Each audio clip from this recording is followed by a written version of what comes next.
My name is Derik Kline. I am the CEO and founder of HailTrace.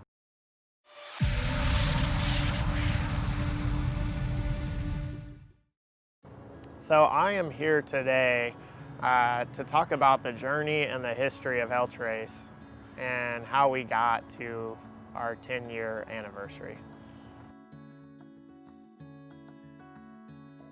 I'm born and raised in Oklahoma. I've lived in Oklahoma my entire life. Was born in Tulsa, Oklahoma though, and it's kind of ironic living in Oklahoma, but it was actually a winter storm that got me interested in weather. I lived in Sand Springs, Oklahoma at the time. It's like a 3-day long winter storm impacted the area, and there was like this anticipation of the weather event that was coming. That anticipation of that winter storm was super exciting to me. The next event was a severe thunderstorm, and it developed right on top of our house. And 2 miles after our house, it impacted my grandma's house, and she got golf ball size hail, and it blew her tree over. And I was hooked at that point. We moved to Edmond, Oklahoma when I was in 1st grade, and so I started watching the local Oklahoma City TV markets. My dad would actually come down and take me to the local news stations and watch the 5 or the 6 p.m. newscast. And at the time it was Mike Morgan was the chief meteorologist at Channel 5. And so I would go in and watch him do the newscast there. My dad passed away when I was 10 years old, and it was a really, really hard time. Mike Morgan actually came and had lunch with me when he found out. Kind of kept that fuel, I think, of weather going. My senior year in high school, I had to write a paper on what you wanted to be, and you had to do an interview of somebody that did that. And at the time, I wanted to be a TV meteorologist. I went in on a Saturday morning and met David Payne, and I did an interview with him, and he invited me to come back up to the news station every morning when he did the morning newscast, and I would help him with the weather from 3:30 in the morning until 7:30 in the morning when it was time for me to go to school. I learned so much during that small window. I learned where to look at weather models to start understanding and forecasting, and then that fueled the storm chasing side, which would eventually lead into HailTrace. Then in 2005, I got married, and I dabbled. I did a little bit of storm chasing here and there. It wasn't as much. I had a full-time job, owned a house. I was doing sales at America Online. All of that really fueled my knowledge around sales and my experience, some of the experiences that I got from learning to run a company. Basically went under, so they did a big layoff, and I was laid off, but then took a position at Edmond Security. At Edmond Security, I was working for my best friend Jared, and learned that a lot of the things that I thought I understood about business, I didn't really understand about business. That was really valuable for me to be able to understand what it's like to be an owner, and gave me something to reflect back on now as an owner of my own company, to put myself in positions that I saw them in and get a better understanding of how to make the right decision. I was working at Edmond Security, and they had hired a web developer. So I asked this web developer if he could help me make a website. On this web domain, I wanted to do forecasting, I wanted to show storm chasing videos, and then I thought it would be really cool to take people on storm chasing tours. So I bought the domain extremeweatherpredictions.com, and I started doing these forecast videos, and I would actually do this forecast every single morning. And then I would push it out on Facebook, and I would put it on my website. And I actually sold one storm chasing tour. I made $150. That was pretty exciting. A catastrophic hailstorm came through Oklahoma City. It was a $1 billion hailstorm. And at the time, I didn't even understand the idea of hail doing damage.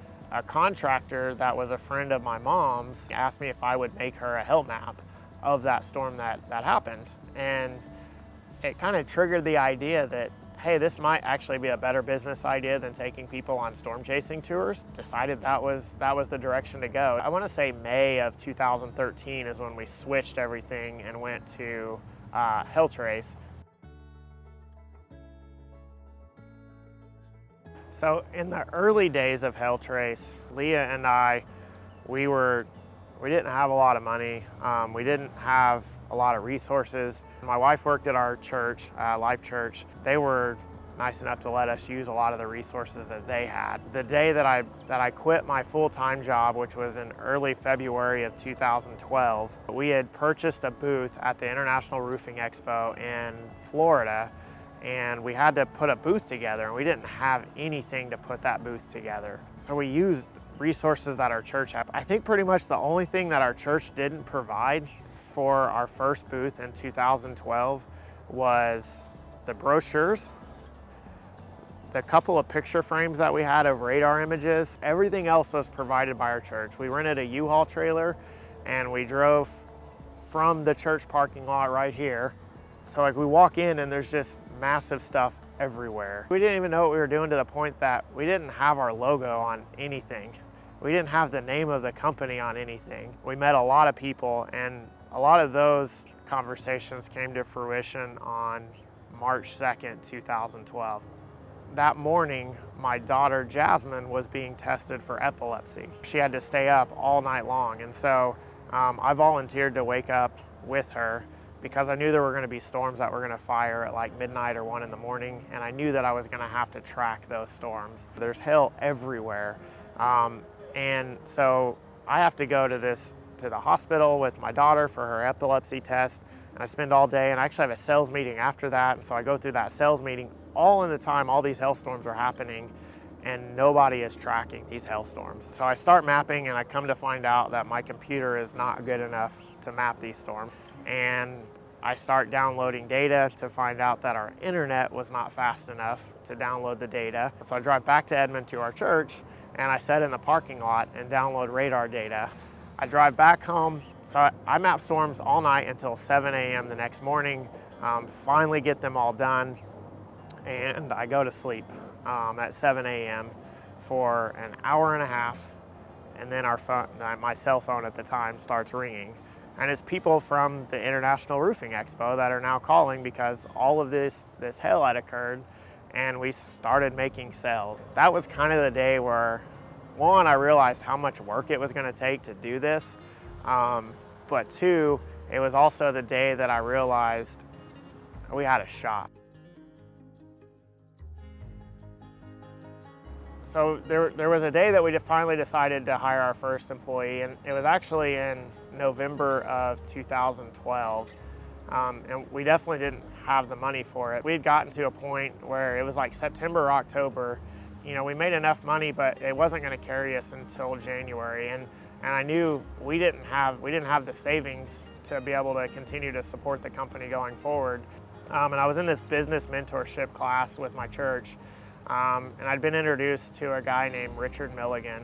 Richard had a really successful mortgage lending business, and so I got a lot of advice from him. But when I talked with him, which I've learned so much from him, from his experience in running other businesses, he said the first thing that we want to do, because I was just asking him for enough money to pay my salary for the next couple of months, but he came to me and said, no, I want to give you this much money, and what we're going to do with this money is we're going to hire somebody to track the storms.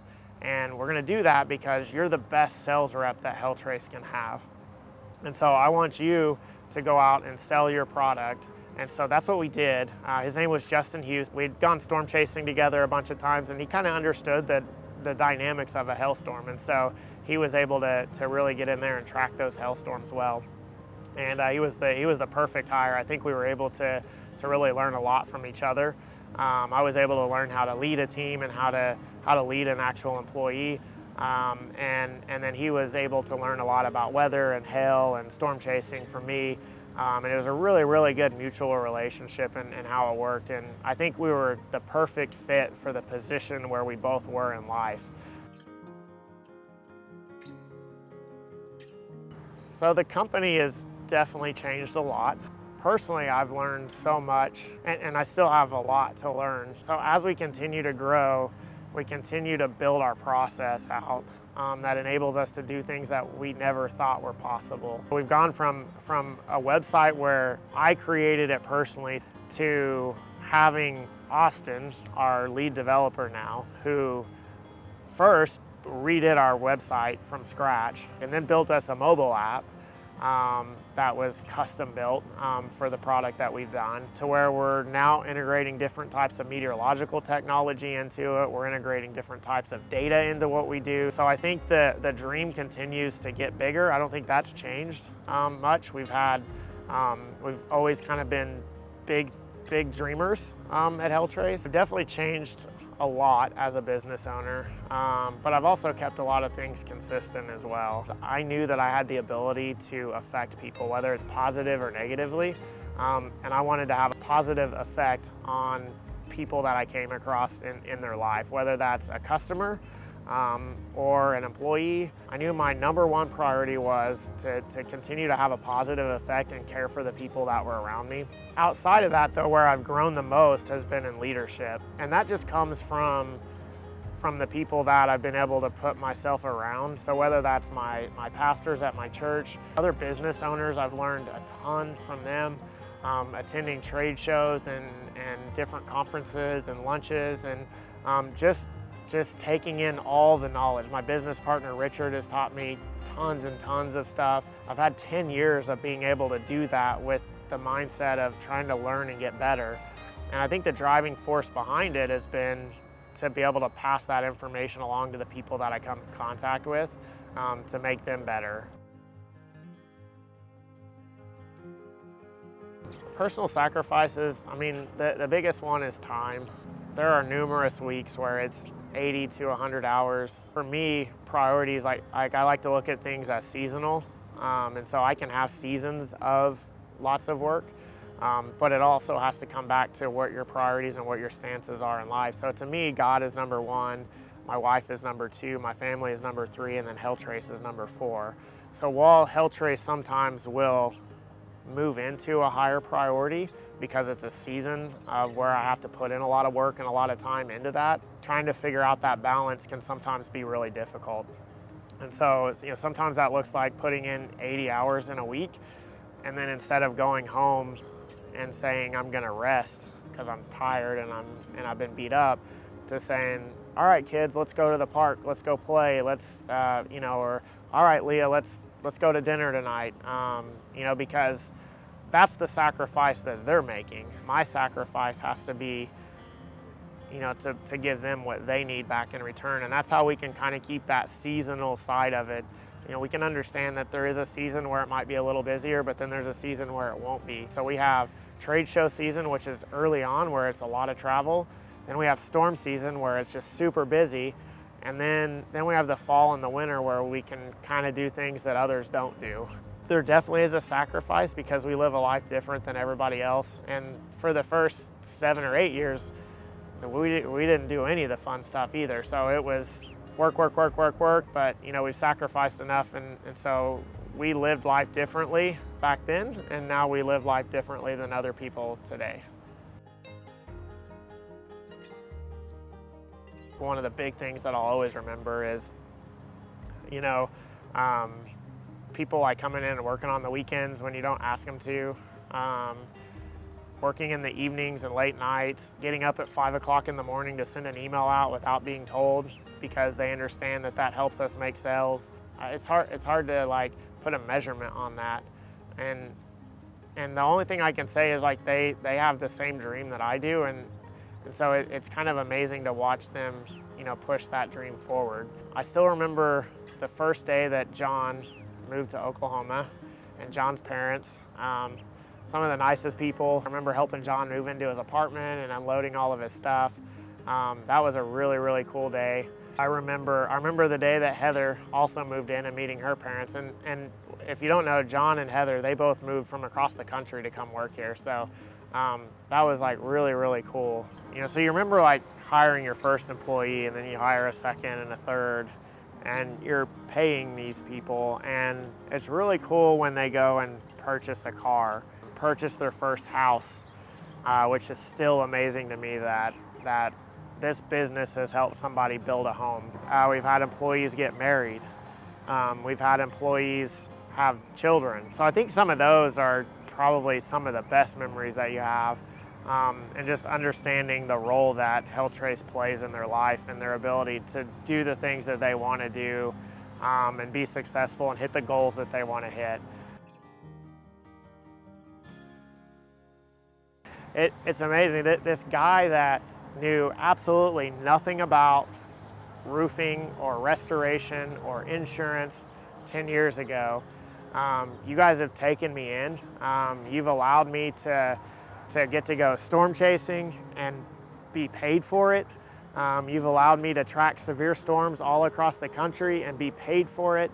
You've allowed me to be an entrepreneur and be paid for it. You've taught me so much with the questions that I've had for you of why does this happen, how does this work, to a point that now a lot of people look at me as an expert. I still have a lot more to learn, and I can't wait to learn more from you. And I can't wait to continue to serve this industry and everything that we have going for us. I can't wait to see where we go next. So to our team, I can't thank you guys enough. I don't know if you guys understand what it means to me to get to come in and do what I love every single day and try to make HailTrace better. It excites me to work for you guys, to be there for you and to serve you. For me to feel the same thing back, I can't put words to it. I don't understand exactly how it all happened. I don't understand how we got from just me trying to run this company to a team of almost 20 people who are bought in on the same mission, that are 100% in, on board to making HailTrace successful with the same passion and love for the company as I have. So I can't thank you guys enough. It's been an amazing journey, and I can't wait to see where we go moving forward. I've had this dream to be in weather since I was a little kid. They've definitely had to make a lot of sacrifices for this dream to come true. I can't say enough about them. Leah specifically, she's made so many sacrifices, whether it's leaving her job to stay at home. She takes care of our home, our children, their schoolwork. She does everything so I have the time that I need to put in the work that it takes to run a company and to go storm chase and do the fun stuff that I get to do on a daily basis. I would do anything for her, and I look forward to all the dreams that we're gonna have as a family together moving forward, all the dreams that we've already achieved. You guys are the world to me. I love you guys so much, and thank you for everything, for allowing me to pursue my dream.